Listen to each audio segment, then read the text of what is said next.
Hello everyone, welcome to Food Pros Easy Fix. இன்னைக்கு நாம fix பண்ண போற ஐட்டம் வெண்டைக்காயில இருக்கிற வழுவழுப்பு தன்மை, அதாவது மியூசிலேஜ்.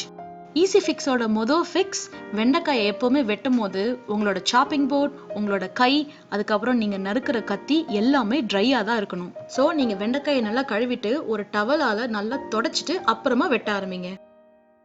நம்ம பார்க்க போற அடுத்த ஃபிக்ஸ் என்னன்னா, வெண்டைக்காயை எப்பவுமே சின்ன சின்ன பீஸா வெட்டினீங்கன்னா அதோட வழுவழுப்பு தன்மை குறைஞ்சு சீக்கிரமா குக் ஆக ஆரம்பிச்சிடும். பொரியல் பண்ணும்போது பெரிய பீசஸா இல்லாம கொஞ்சம் குட்டி குட்டி பீசஸா கட் பண்ணிக்கோங்க. நம்மளோட அடுத்த ஃபிக்ஸ், வெண்டைக்காயை எப்பவுமே குக் பண்ணும் போது மூடி போட்டு குக் பண்ணக்கூடாது. ஏன்னா மூடி போட்டிங்கன்னா ஸ்டீம் ஜென்ரேட் ஆகும். ஸ்டீம்னா ஆப்வியஸா தண்ணி. ஸோ தண்ணி பட்டுச்சுன்னா வெண்டைக்காய் மறுபடியும் வழுவழுப்பு தன்மை அதிகமாகிடும். அதனால மூடி போட்டு குக் பண்ணாதீங்க.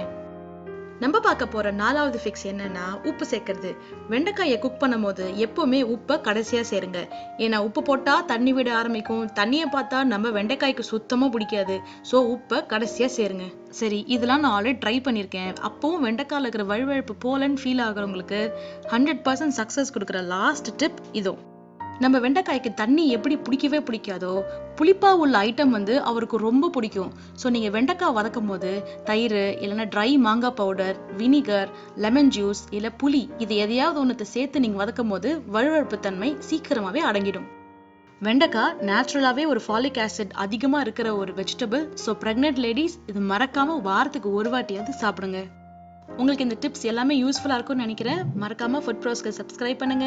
அப்பதான் நிறைய ஃபிக்ஸ் கத்துக்கலாம், நிறைய டிப்ஸ் தெரிஞ்சுக்கலாம். Until then, bye from Archana. Bye bye.